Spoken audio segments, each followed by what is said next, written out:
Millets घोषित किया है।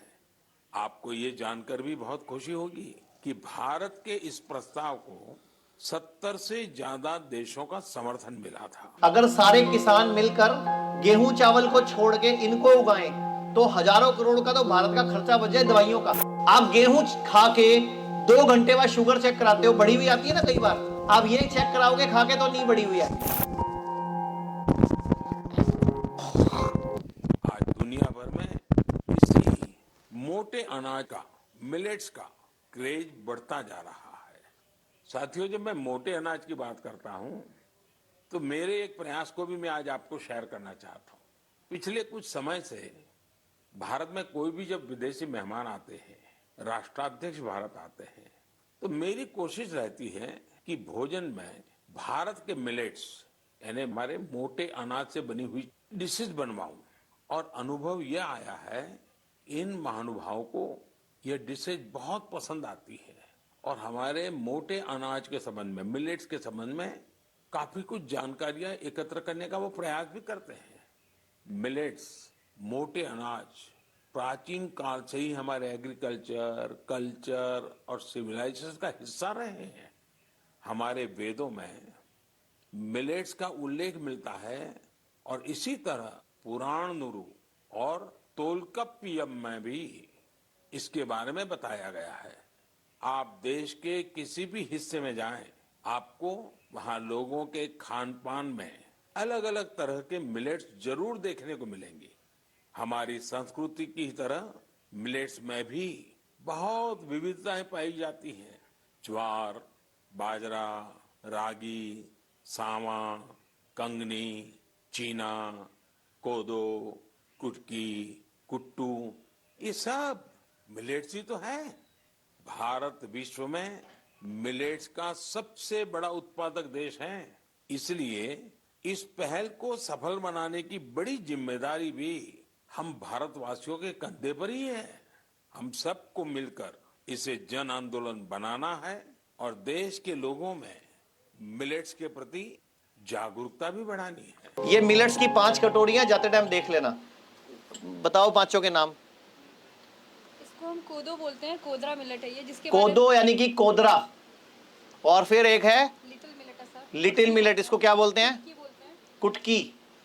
ये बर्नयार्ड है, इसको स्वांक बोलते हैं। स्वांक खाई थी ना व्रतों में, स्वांक, वो मिलेट्स में काउंट होती है।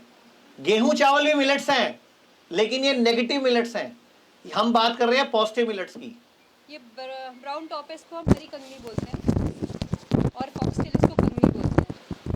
कंगनी, हरी कंगनी, ये सारे मिलेट्स हैं। ये पॉजिटिव मिलेट्स हैं। पॉजिटिव मिलेट का मतलब इनमें खास खास गुण क्या है? जो गेहूं है उसमें 1.2% फाइबर होता है। कितना? 1.2%, मतलब 1% मान लो फाइबर होता है। चावल में 0.2% फाइबर होता है और इन सब में 9% से ऊपर फाइबर है, 9 से ऊपर। और ये सारे अनाज पानी भी कम लेते हैं, इनमें पेस्टिसाइड की जरूरत भी नहीं होती और अपने आप उगते हैं और खर्चा भी कम कराते हैं। हमारे देश की जरूरत है ये आज की डेट में। अगर सारे किसान मिलकर गेहूं चावल को छोड़ के इनको उगाएं तो हजारों करोड़ का तो भारत का खर्चा बच जाए दवाइयों का। ये इतने अच्छी चीज है। एक सबसे बड़ी खास बात, जब आप गेहूं चावल खाते हो तो बॉडी में इमीडिएटली शुगर का ब्लास्ट होता है, शुगर बढ़ती है बॉडी में, ब्लड में, क्योंकि वो इमीडिएटली ग्लूकोज को ब्लड में रिलीज कर देते हैं। इन मिलेट्स की खासियत क्या होती है? ये पूरा दिन धीरे धीरे रिलीज करते हैं, धीरे धीरे। आप गेहूं खा के 2 घंटे बाद शुगर चेक कराते हो, बढ़ी हुई आती है ना कई बार, आप ये चेक कराओगे खा के तो नहीं बढ़ी हुई आएगी, क्योंकि ये धीरे धीरे पूरे दिन में एक जैसा रिलीज करते हैं। इनमें जो कार्बोहाइड्रेट की और प्रोटीन की रचना है वो स्पाइरल शेप में है, लेकिन गेहूं चावल में क्या है? स्ट्रेट है, वो सीधा ब्लड में मिक्स हो जाते हैं। दूसरी बात, आप सब लोगों ने गुरु ग्रंथ साहब, गुरु नानक देव जी को तो सुना ही है ना।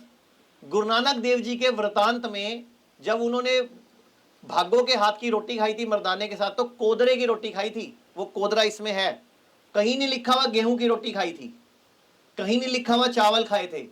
क्या लिखा हुआ है? कोदरा, और कोदरा उसमें मिलेट्स है। तो ये सारे हमारे पुराने अनाज हैं जो हमारे पूर्वजों ने बताने आपको छोड़ गए। पहले आप लोग पूरा साल कभी गेहूं नहीं खाते थे। आप याद करो, अपने घर में कोई बुजुर्ग है पूछो, पहले पूरा साल गेहूं नहीं खाते थे। आप गेहूं को लाते थे, ड्रम में भरते थे, उसको पुराना करते थे, जितना चाहिए होता था 1 हफ्ते का निकालते थे, उसको भिगो के रखते थे, धोते थे, सुखाते थे, फिर 1 हफ्ते का पिसवाते थे, फिर 1 हफ्ते बाद दोबारा फिर पिसवाते थे। ऐसे ही आजकल क्या हो रहा है? तो गलती हम सब की है। हमारा खाना बिगड़ गया, हमारा खाना बिगड़ गया, तो बदले में क्या मिलेगा अपने को? शरीर बिगड़ गया।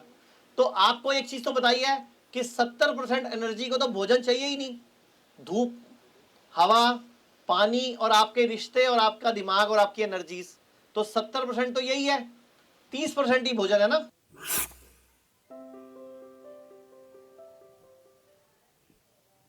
आप सब लोगों ने गुरु ग्रंथ साहब, गुरु नानक देव जी को तो सुना ही है ना। गुरु नानक